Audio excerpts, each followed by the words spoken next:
Λίγες μέρες πριν να φτάσω Θεσσαλονίκη, η Ελλάδα έπεσε σε μια πολύ σοβαρή κρίση.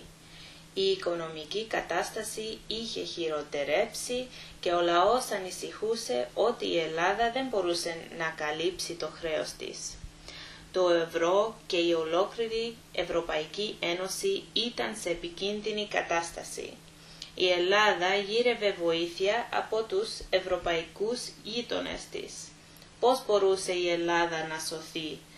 Ο Πρωθυπουργός Παπανδρέου ανακοίνωσε ότι οι μόνες επιλογές ήταν να μειώσει τα προγράμματα κοινωνικής ωφέλειας, να αυξήσει τους φόρους και να προσπαθήσει να δανειστεί με χαμηλό επιτόκιο.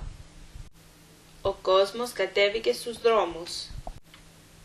Αυτά όλα τα είχα στη σκέψη όταν έφτασα Θεσσαλονίκη και άρχισα να διπιστώσω από μόνη μου τι ακριβώς γινόταν. Ένα βράδυ είδα μια πορεία. Την επόμενη μέρα τα ταξί έκαναν απεργία.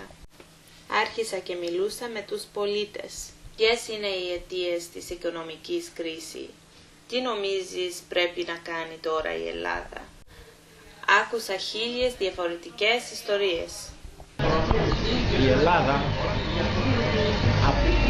ακόμα μετά την απελευθέρωσή της από τους Τούρκους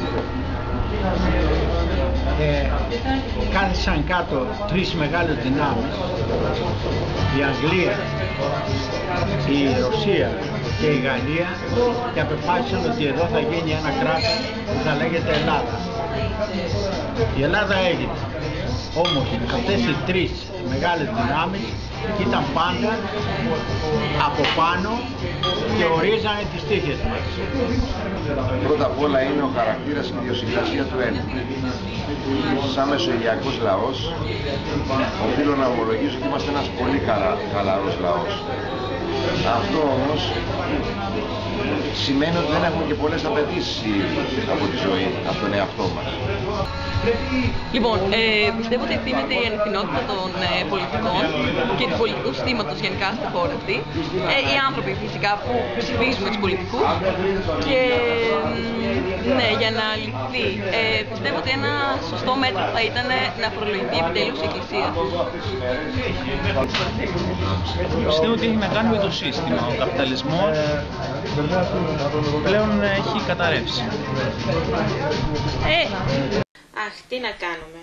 Πώς να ξεμπλέξουμε όλα αυτά που σε λίγες μέρες μου έχουν δώσει τόσο πονοκέφαλο? Καλύτερα νομίζω να παραγγείλουμε τους καφέδες μας, τους φραπέδες ή το τσάι, να απολαύσουμε τα μεζεδάκια, να ανάψουμε τα τσιγάρα μας και να κάτσουμε μπροστά στην ωραιότατη θέα της Θεσσαλονίκης. Μπορεί και αύριο να τα καταφέρουμε.